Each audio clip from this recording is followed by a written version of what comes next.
Good day, ladies and gentlemen. Welcome back. Today I'm going to talk about my top 5 favorite aquarium filters in no particular order. Doesn't mean number 5 is my least favorite and number 1 is a favorite.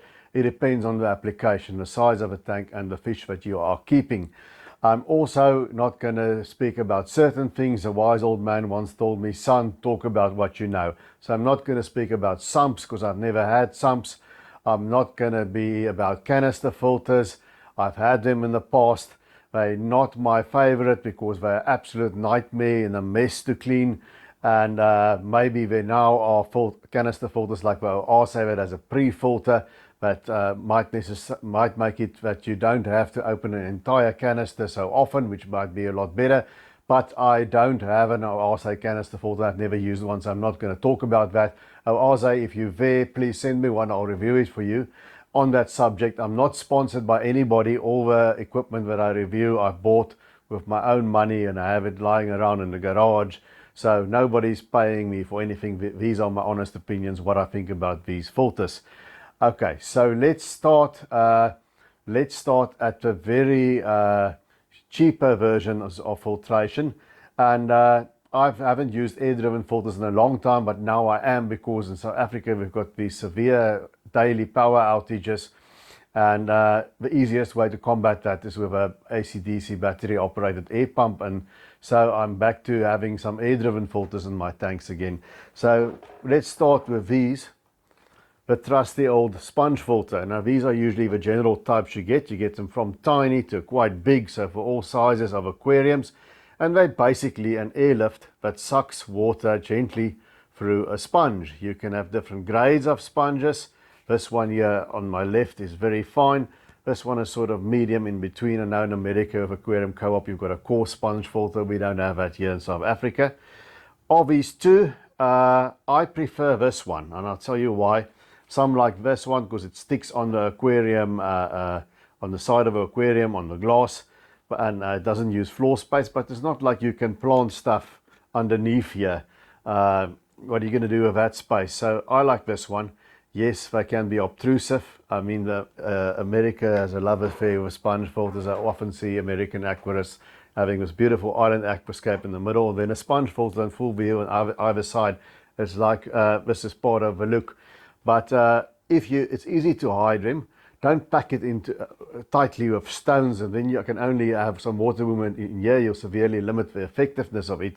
But you can put it behind a piece of hardscape as long as there's water flowing in between. Or what I do is I simply grow plants like fast-growing plants like Vallis around it, and pretty soon you can't see it. It's driven by an air pump. Another reason why I like these ones is you can fit them with an air stone.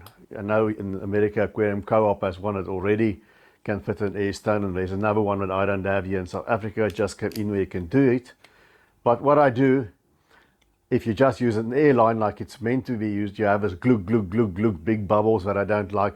I just take a pair of sharp pliers and I cut out the center piece so that you just have this round cylinder piece, and then I just run a piece of airline tubing through in here and attach an air stone, and I have a small bubbles, less noise. If you want me to do a video to show you how you do that, there's quite a couple on the internet already on YouTube, but if you want me to do a video, let me know in the comment section. Also guys, please let me know what filters you are using in your aquarium, and also how big is your aquarium, and then we can do this later. How big is the aquarium? And what kind of fish do you keep? Because that is paramount. I said I wasn't going to talk about canister filters, but if you have big bruising South American cichlids, or hordes of African cichlids, and you don't have a sump, you might get away with 2 very big hang-on backs or so, or a couple of them, but chances are you're going to have to use a canister filter in that application. But moving on swiftly, let's go to the second one. Now, I can't start with this because everybody's going to run away, because they're out of vogue and out of popularity, and that's an undergravel filter. And I'm not advocating keeping fish in little bowls, so this is just what I had handy. Usually you have them in rectangular shape so that they cover as much as possible the aquarium's bottom.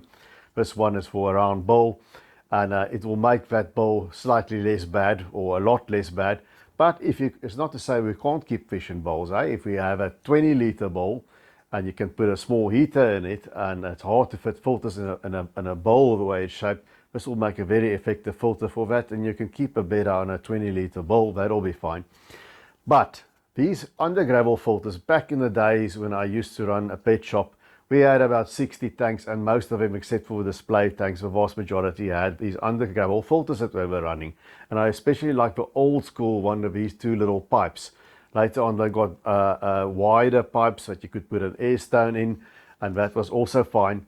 I had a 3-foot tank, a 100-liter tank as a student in my apartment, and it ran on an under gravel filter, and I never had any problems. I gravel vacuumed it about twice a year just to keep the worst out, and I never had a problem with it. The reason when you can have a problem, if you have mold collecting underneath a filter plate, and that's usually for two reasons: there's not enough gravel on the filter, or the gravel is too coarse. Just normal gravel on this, I'd say put a layer of about 5 centimeters, 2 inches over this at least. You don't want to make it too thin, otherwise dirt ends up underneath. But it's a very effective biological filter. And I think what happened is people started growing plants, and it's not great for planted tanks because you can't use fine sand on this, and aqua swirl and that sort of thing also doesn't work.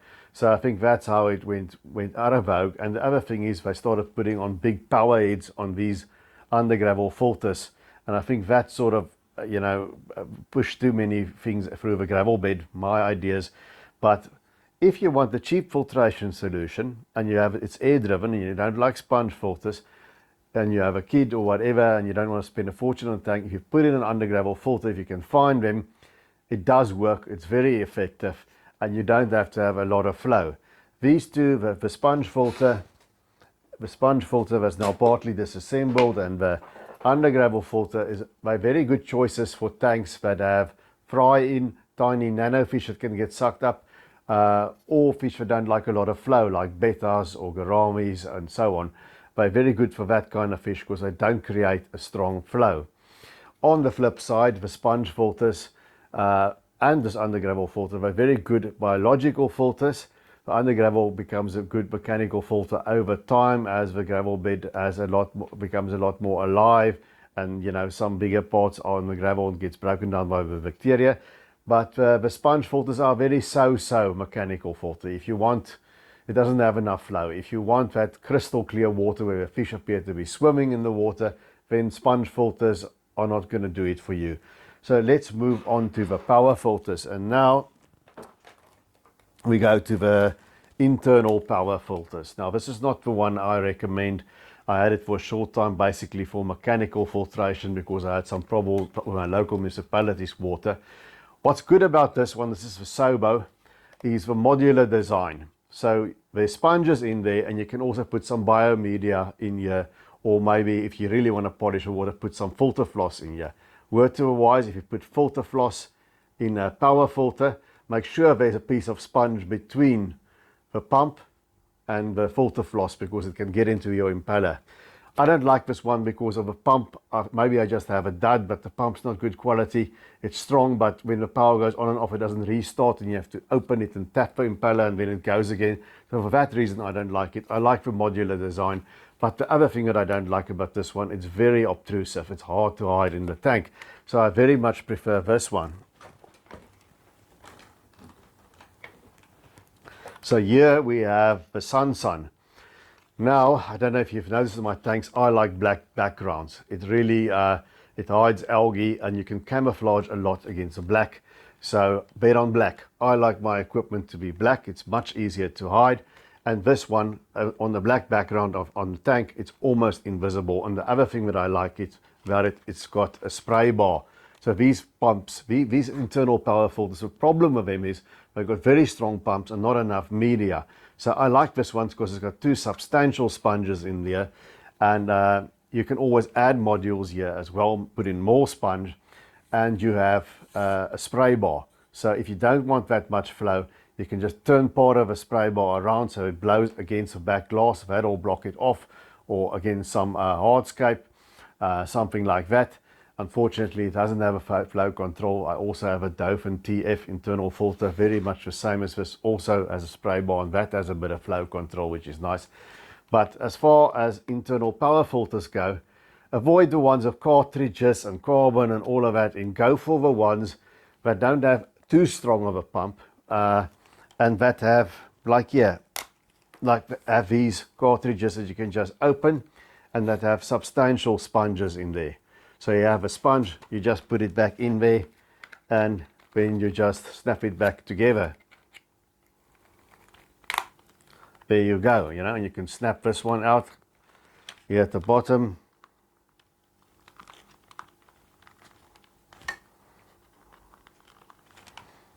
I'm not going to struggle with it, but there you also have sponges. So there's a substantial amount of sponge, and it pulls the water through it. It's basically a sponge filter with a motor on it. So these internal power filters I've used a lot. Now some people will tell you, now you can't only use that, it's not enough biological filtration. Nonsense. It depends what you keep. If you're keeping Oscars, if you're keeping a big colony of Malawi cichlids, or if you're keeping discus, yes, it's not going to be enough. But if you're just keeping normal community fish, I've had tanks of various sizes of shoals of tetras, some of those tetras as big as Congo tetras, that was filtered by nothing but 1 or 2, depending on the size of a tank, of these type of filters. These sponges develop a lot of beneficial bacteria, as long as you don't replace the sponges all at once, and they very seldom need replacing.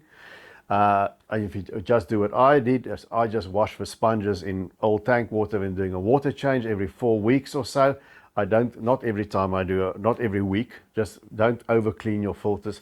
Just wash the sponges every once in a while. When you see the flow, that's a big thing. Make a mental note of where the spray bar sprays, or you can also put a Venturi connection in here, how far it blows into the tank. If you see it's about half, then you know the filter needs some cleaning.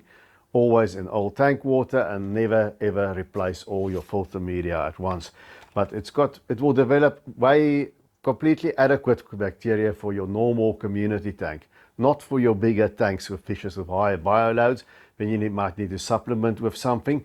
But all my tanks here at the back of me have these type of filters in various sizes, or to combine with bubble up sponge filters because of the power outages. But they run perfectly well for your normal community tanks. Right, that's our internal power filters. And now we go to a filter that I really like.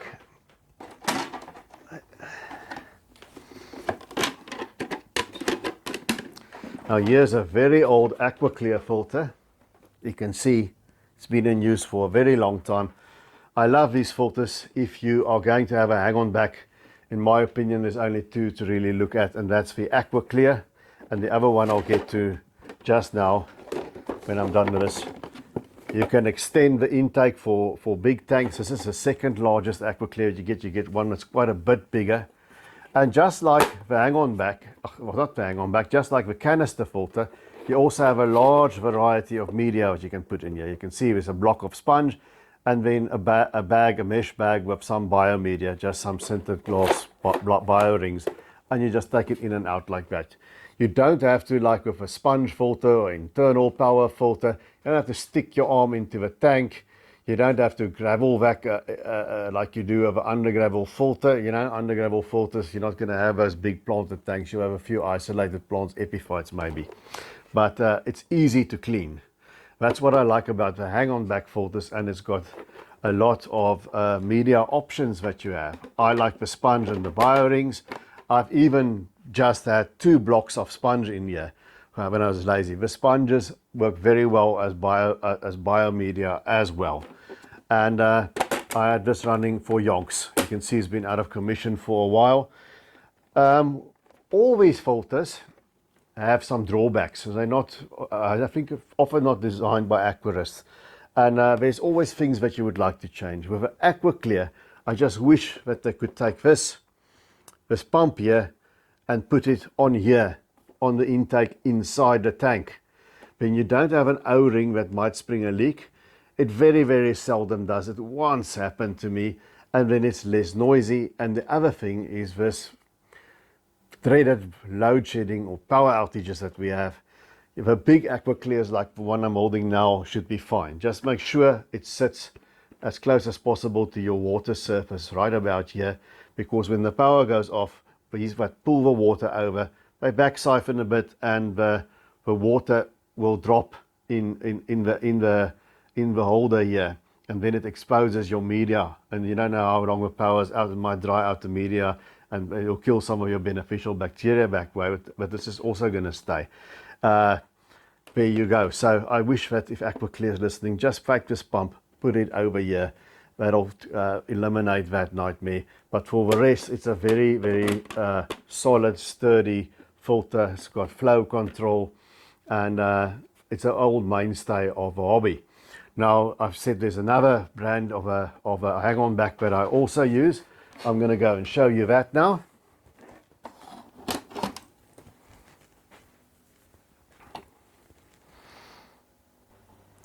Okay guys, here's the other hang-on back filter, and this is a more modern one, the Tidal Seachem. Now I don't know if you can see, but the motor is right inside the tank. So when load shedding happens or the power goes out, there's no back siphoning. The water just stays like that right here in the filter, and the media stays wet. I like that very much. For the rest, it's the same as any other hang-on back without cartridges. There's a block of foam there, and there's a bag with some biomedia. You can add all kinds of media that you want.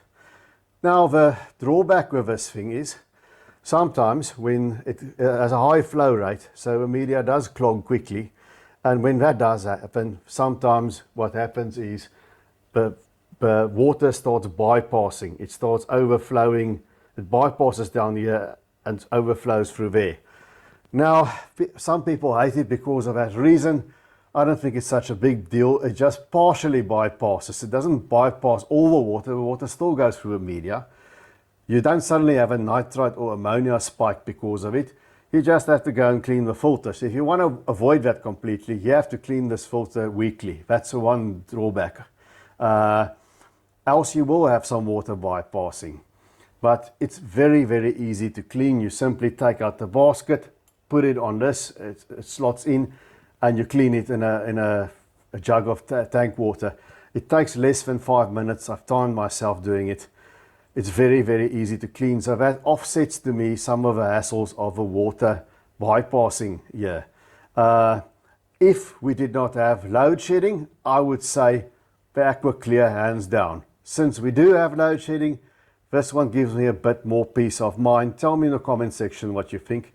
There's a guy on YouTube, Bentley Pasco. He did a review, a long-term review of the Seachem Tidal, as well as in comparison with the Aquaclear, and I think he's very objective with it because he's not sponsored by either. If you've got Aquaclears running, don't go out and replace them with Tidals. Just make sure that you have the bigger ones, because they don't tend to struggle to start again when the power gets back on, and keep them, you know, like a little bit more than that lip of a outlet. Keep them close to your water level. Don't let them sit high above your water level, because they're going to siphon back, and then some of your media is going to get dry. So if you have Aquaclears, just do what I told you now. If you have Tidals, don't throw them in the dustbin and go and buy Aquaclears. It's much of a muchness. Both floors you can easily manage, but I like the hang-on back filters. They're sometimes difficult to fit on a tank because of bracing and because of lids and stuff, but they that nice in between a canister and your internal power filters. They have good flow, but you have a lot more media. They're easy to clean. That's what my favorite filter is of these hang-on back filters. Obviously, if you have fishes like bettas or fry or nano fish, they'll get sucked up in these. Don't use them then. With an Aquaclear, it's easy to have a pre-filter and to prevent that from happening. This one has got a very, some say, over-engineered intake. It takes in from the top or the bottom or both. You're going to have a much harder time fitting this with pre-filter sponges so that fry don't get sucked up or tiny nano fish don't get sucked up. So don't keep them with that. But I really do like these Aquaclears and the Tidals. I like the hang-on backs. I don't like the ones with the cartridges. To me, it's still pretty much a very good filter that I would definitely consider, especially when the tanks get bigger. Which leads us now to my final filter, which is maybe not what you expect. I'm going to use this small 30 centimeter cube because my other tanks have rims. Here you can see the entire substrate, and that's the deep substrate. Now, substrates house the most bacteria after your filter media. It's a tremendous amount of bacteria that can go in here. That's why under gravel filters for all their flaws were so effective. But here you have something completely different. It's a dirted tank, so you'll see there's a swirl layer at the bottom. You can use organic potting soil. You can use soil from your garden if you have good soils and you're certain it's organic, there's no pesticides. I use a mixture of organic potting soil, organic compost and peat with a sprinkling of bone meal for some minerals. I've got that from Father Fish. I have to give him credit. Go check out his channel. He's a guy who advocates for deep substrates. And it will work even if you don't have a swirl in this, if you, for example, don't have a planted tank. But the reason why it works is water permeates through this deep substrate. And it's important that you don't have a rough gravel, because then if it's a dirted tank, it will go, the dirt will go to the top. If you can see here, I'm always mesmerized by where does sand end and begin and gravel starts and ends, you know.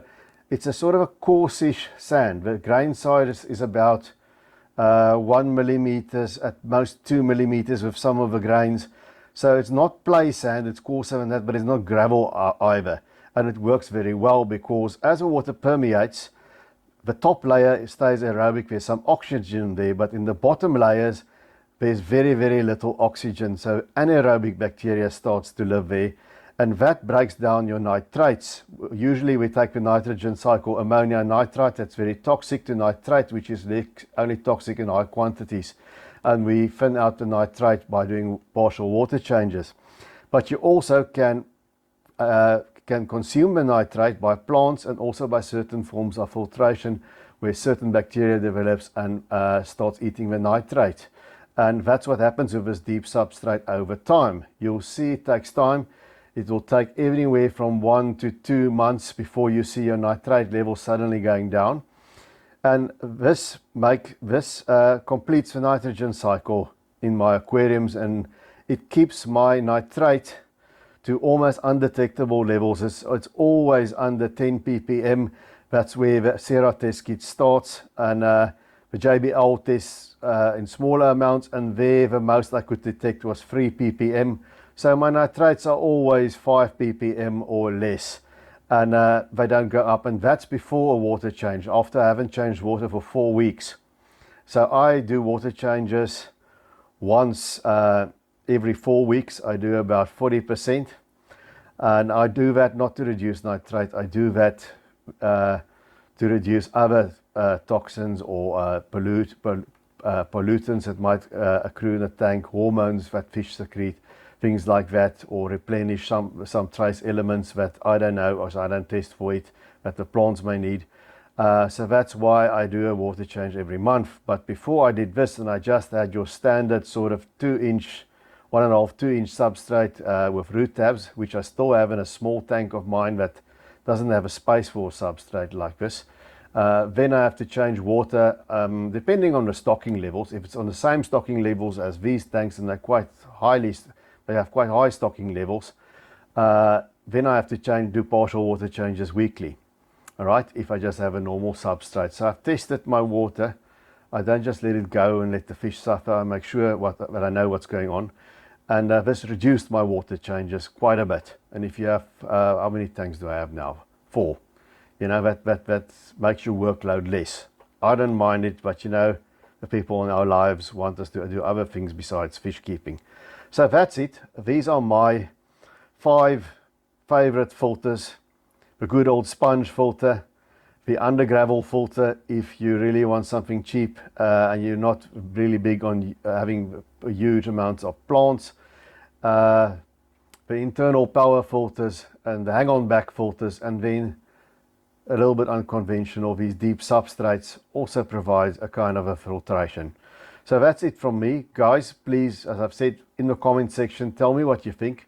Tell me what kind of filtration you have, what kind of size of a tank, the fish that you keep. Also, I'm curious to know, how do canister filters handle load shedding?